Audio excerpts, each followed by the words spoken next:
di mana di mana Gorontalo dari siaga sudah menjadi tanggap bencana.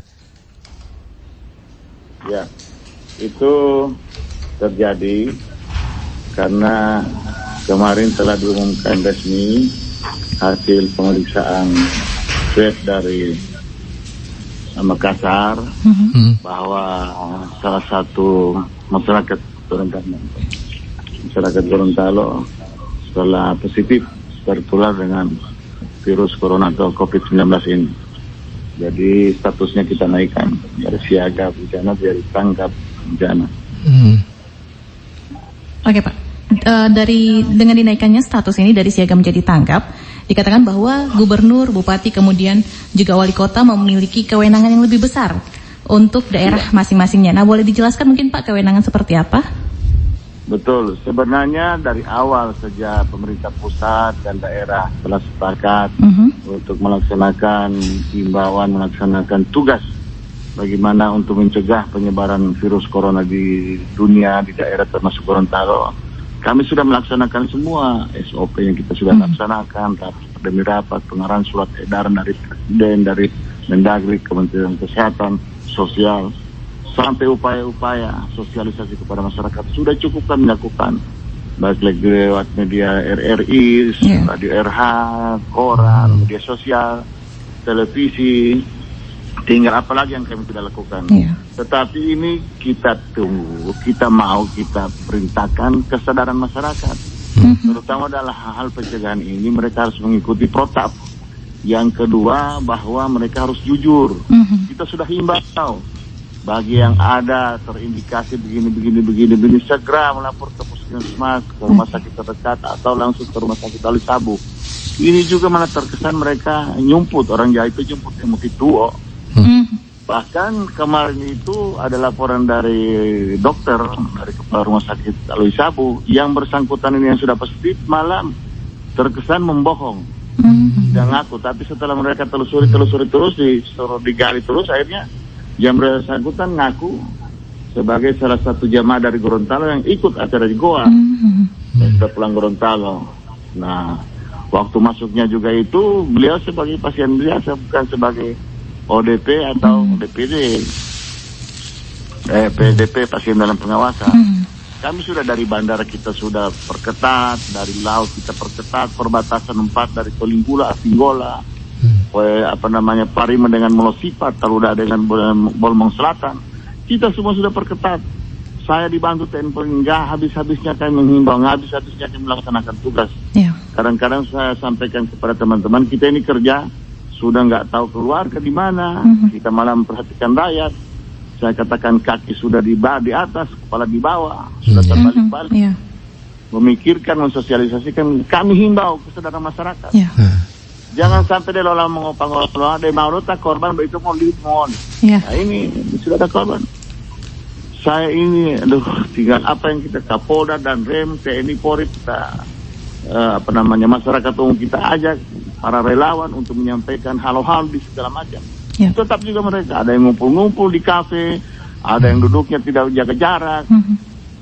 Mau pahuto bulu beti, pemerintah Pak Presiden juga sudah tidak kurang-kurangnya menyampaikan di televisi di mana-mana. Tinggal kesadaran masyarakat. Jadi saya ulangi lagi, tinggal kesadaran masyarakat.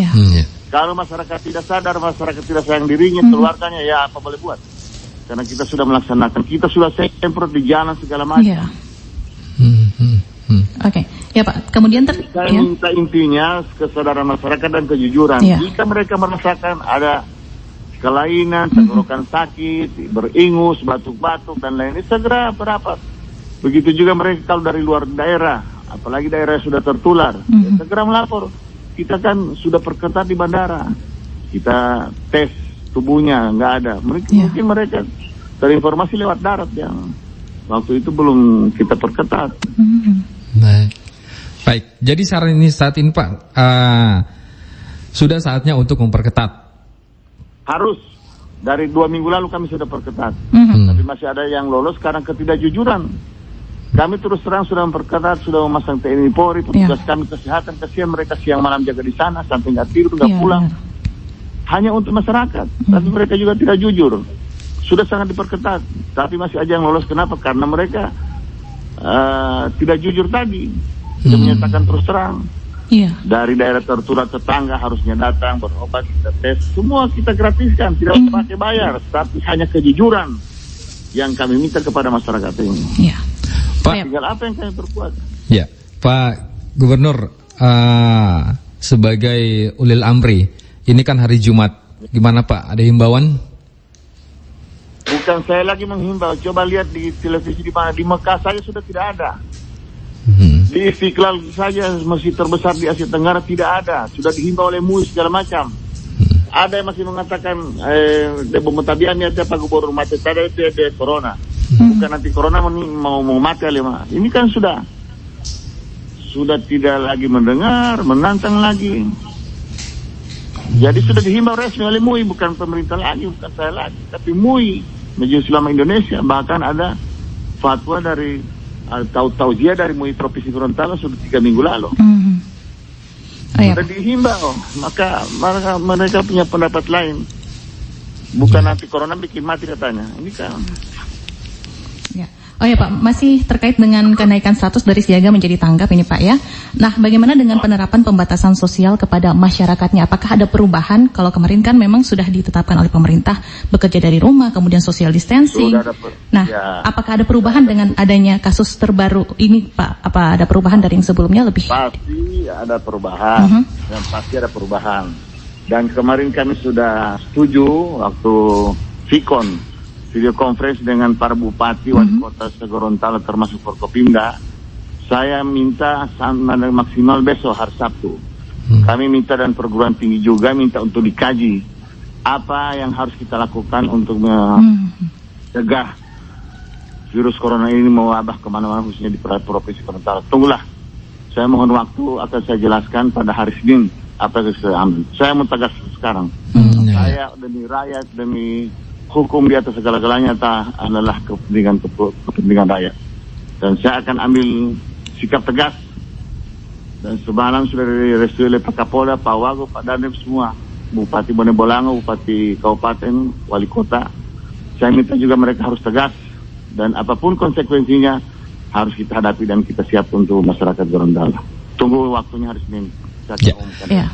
Pak, terakhir Pak, menyikapi dunia medsos saat ini ya beredar bahwa keluarga dikucilkan ini Pak untuk himbauannya. Sebenarnya bukan dikucilkan, itu protapnya sudah ada, protokol kesehatan sudah ada. Ketika seseorang diduga atau sudah ditetapkan positif mengidap penyakit ini atau corona ini, ya makanya sampai yang urutan ketiga. Anak, istrinya, piringnya, sepedanya, motornya, kalau dia punya mobilnya, sendok, gelas, di dapur semua, pakaiannya, itu harus diisolasi semua. Agar tidak mengabaikan ke orang lain. Itu bisa 1:7 kalau menurut dari penelitian UI. 1 orang yang tertular itu bisa mengeluarkan ke 7 orang, coba bayangkan. 7 orang lagi, kali sekian, udah ada ukur ini. Bukan dikucilkan, jangan sampai lagi ada masalah dikucilkan. Tidak dikucilkan, saya mereka diamankan, diisolasi. Jangan sampai lagi mereka, karena mereka punya potensi tertular dengan COVID-19 ini. Sangat, udah penjelasan, tolonglah. Ini masyarakat ini lihat di televisi, penjelasan. Jangan hanya Carlota di WA, terutama ini yang sering main WA ini. Yang pertama, jangan meneruskan berita-berita yang belum tentu kebenarannya. Yang kedua, saya bilang juga ini para LSM dan segala macam oknum-oknum ini jangan selalu membuat berita-berita yang tidak bagus. Kami ini pemerintah Provinsi Kabupaten Gorontalo sudah sangat bekerja, sudah maksimal, masih aja dibully, masih aja tidak dipercaya, masih juga disalahkan. Apa salahnya? Ya, sudah begitulah risiko. Baik. Saya kadang-kadang diprotes oleh anak-anak, istri, malah ngurusin rakyat, tidak ngurusin pulang rumah, turun pagi, pulang malam. Gimana saya sebagai penanggung jawab wilayah ini? Ya, saya harus berbantu semua jiwa raga saya untuk rakyat. Tapi tolong rakyat harus dengar juga. Itu yang kami harapkan. Rakyat harus dengar. Tidak mungkin pemerintah baik provinsi, pusat, kabupaten, kota merintahkan kalian yang tidak benar. Tidak mungkin, kecuali pimpinan yang gila, yang biongo. Pak, kesiapan rumah sakit Pak gimana nih Pak? Rumah sakit kemarin kami minta laporan dari dokter Anda untuk pasien yang sudah tangani sesuai prosedur. Dan semalam juga kami jam 11 malam meninjau mes haji, ada berapa kamar, kurang lebih 200-an kamar. Untuk segera hari ini para peserta jemaah tabligh yang ikut ke Goa, itu kami minta menghadap ke masing-masing kepala daerah yang ada di kota, ke wali kota, bupati-bupati ke bupati, diarahkan, di brief, dan siang ini kami tunggu mereka harus masuk semua. Diisolir, di karantina di mes haji, kami sudah persiapkan juga termasuk tenaga kesehatan dan perlengkapan kami sudah siapkan. Harus mau. Kalau tidak mau keluar dari provinsi Gorontalo ini. Tegas ya Pak ya? Harus tegas. Saya udah main-main lagi. Walaupun dibilang saya jahat, dibilang saya demi rakyat. Kepentingan rakyat di atas segala-galanya buat saya. Walaupun ada yang nyinyir, ada yang lawanan politik saya masih menganggap saya itu, dan ini saya nggak peduli. Saya sebagai gubernur sekarang, dan saya harus jalankan perintah pemerintah pusat ke para gubernur, bupati wali. Saya minta juga bupati wali itu harus tegas. Anggaran kita sudah geser begitu banyak, 75 miliar. Banyak perjalanan dinas saya potong. Uang makan minum, uang rapat, uang perjalanan dinas gubernur, saya potong 50% semua. Demi kepentingan rakyat. Itu sudah kami adakan. APD kami sudah beli. Hari ini lagi saya suruh kirim minimal 20.000 rapid test untuk dikirim ke Provinsi Gorontalo. Saya harapkan juga para bupati wali kota lebih serius lagi menangani ini. Mari kita bergandengan, kita bersinergi, harus kompak. Seluruh TNI Polri juga sudah mendukung saya. Bahkan saya kemarin sudah putuskan untuk beli motor trail 50 buah, segera saya geser anggarannya untuk digunakan oleh TNI Polri dan Satpol patroli. Kita aja mendongong ini nongkrong di mana-mana, saya suruh bubarkan, bahkan saya kalau perlu saya suruh sel. Saya suruh masukin sel. Harus tegas. Baik Pak. Orang di warung kopi duduknya berdekatan, nggak mau dengar. Ya, semangat Pak. Semangat. Semoga Bapak senantiasa diberikan kesehatan dalam menjalankan tugasnya Pak. Amin. Dari bangun subuh belum nggak tidur, belum sarapan lagi. Oh ya Pak, tetap harus jaga Pak. Jaga vitamin ini Pak, vitamin harus memang jaga ini. Terima kasih Pak Gubernur untuk pagi hari ini. Untuk sektor juga. Untuk bentor kemarin dipermasalahkan saya, banyak dibully masyarakat. Padahal tujuan kami bagus. Masyarakat atau tukang bentor itu kami sudah bagi-bagi masing-masing posko, masing-masing pangkalan. Kalian nggak usah datang, ini kupon kalian pegang, berapa orang di Murni, berapa orang di Makro, berapa orang yang ada di rumah sakit. Kalian di sini saja kita antar. Saya yang antar, gubernurnya antar sembako. Kalian menjelaskan ini COVID-19. Baru titik pertama saya dari serbu orang yang tidak diundang, bentor-bentor dari mana saya nggak tahu, ibu bapak-bapak. Berarti saya lagi di mana-mana, saya stop karena mereka tidak mau dengar saya. Akhirnya kita sepakati sekarang khusus bentor yang sudah terdampak ekonominya kasihan, kami sudah data kurang lebih 24.000 bentor. 24.000 bentor. Itu semua bentor Pak harus dikasih semua. Saya sudah putuskan harus mereka dikasih selama 3 kali. Pada bulan ini menjelang puasa, pertengahan puasa mendengar lebaran dan setelah lebaran. Itu sembako kami siapkan cuma-cuma, termasuk para tukang cuci mobil, para salon-salon yang dirumahkan, pegawai hotel, pegawai kami sudah data semua. Saya sudah minta bupati wali kota segera dikirimkan data ke kamar. Dan mekanisme pendropannya, pengirimannya kami sudah atur. Contohnya di kelurahan saya, Kelurahan Modu. Ada surat resmi dari RT RW, lurah, camat, bu wali kota. Ada tukang bentor terdapat 100 orang. Nah, 60 orang itu menjadi tanggung jawab provinsi. 40 orang itu menjawab tanggung jawab wali kota sebagai pimpinan daerah di kota. Dan itu langsung kami antar ke masing-masing kelurahan. Silakan kalian ambil di situ. Tidak ada lagi pengumpulan massa. Ini semua kegiatan kami, semua mekanisme ini kami sudah ikut protap. Jadi jangan adalah masyarakat inilah. Yang kami lakukan harus mengikuti protap yang ada dan aturan yang ada. Oh ya Pak, selain dalam bentuk sembako, mungkin apa lagi yang diberikan oleh pemerintah Gorontalo bagi masyarakat yang terdampak COVID-19? Pemerintah kemarin saya lihat lagi sudah memberikan Pak Menteri Sosial 600.000, baik yang berupa sembako maupun uang tunai, selama 600.000 per 3 bulan, 200.000 per bulan, itu ditambah. Jadi yang kami akan berikan ini masyarakat yang belum dapat PKH, belum dapat jatah bantuan pangan non tunai nasional, bantuan-bantuan lainnya, kartu kerjanya. Di luar itu yang akan kami berikan agar tidak terjadi kecemburuan lagi, jadi double-double di masyarakat. Dan harus saya sampaikan Bupati Wali Kota harus tepat sasaran. Ya. Jangan lagi karena ada saudaranya, ada walaupun orang kaya, orang mampu dimasuki lagi daftar. Saya katakan saya akan coret kalau ketahuan.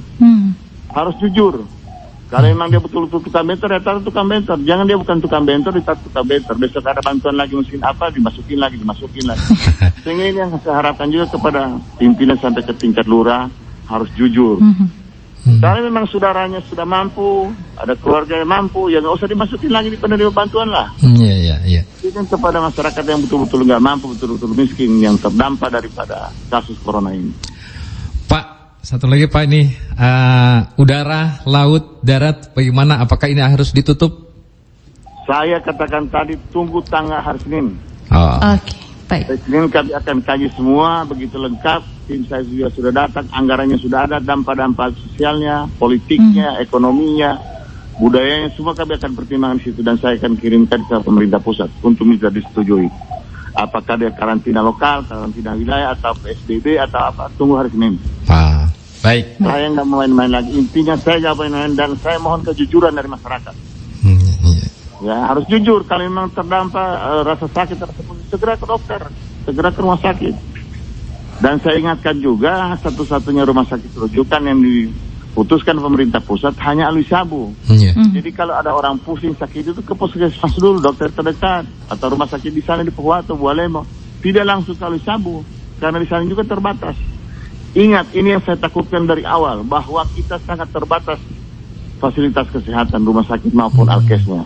Yang kedua, SDM kita, dokter ahli paru itu hanya 2 orang di Alwi Sabu, di kita di Gorontalo. Nah, karena mereka juga sudah capek dan mudah-mudahan mereka tidak terjangkit. Kalau sudah terjadi itu, coba lihat di Jakarta. Jakarta saya begitu banyak rumah sakitnya, dokter ahlinya banyak, fasilitasnya asli juga masih kewalahan untuk menanggulangi menghadapi virus corona yang sangat cepat sekali penyebarannya. Apalagi kita Gorontalo. Ini yang hal yang saya takutkan. Karena bagi saya tim kesehatan itu pertahanan terakhir. Ya, betul. Dan mereka di depan, kita yang di depan, masyarakat di depan. Cuci tangan, cara batuk yang benar, pakai masker. Ini Ibu Ida, istri saya sampai sekarang nggak ke Jakarta. Rapat dengan Komisi 8 saja lewat Tikon. Sudah menyiapkan masker, kemarin 5.000 sudah habis, ini pesan lagi 10.000. Ya masker jahitan. Harus itu pakai masker. Minimal untuk mencegah terjangkitnya virus ini dari batuk, dari dahak, dari napas, dan lain-lain. Baik. Ini saya sudah tidak sabar lagi nih masyarakat. Apa yang kami lakukan ini karena sayang kami, tanggung jawab kami terhadap masyarakat. Bukan kami jahat, bukan kami apa. Khusus kami arahkan, kami curahkan perhatian kami demi masyarakat Provinsi Gorontalo. Tolong diingat itu. Baik, Pak. Terima kasih Pak Gub untuk kesempatan di pagi hari ini. Tetap semangat Pak Gub dan tetap selalu jaga kesehatan. Terima kasih Pak. Saya semangat terus dan saya mulia dapat support dari kedua istri saya dan anak-anak. Ya. Baik. Terima kasih Pak. Assalamualaikum warahmatullahi wabarakatuh. Assalamualaikum warahmatullahi wabarakatuh. Pendengar, kita telah bersama dengan Pak Gubernur. Ada 3 poin penting nih Imran kalau dari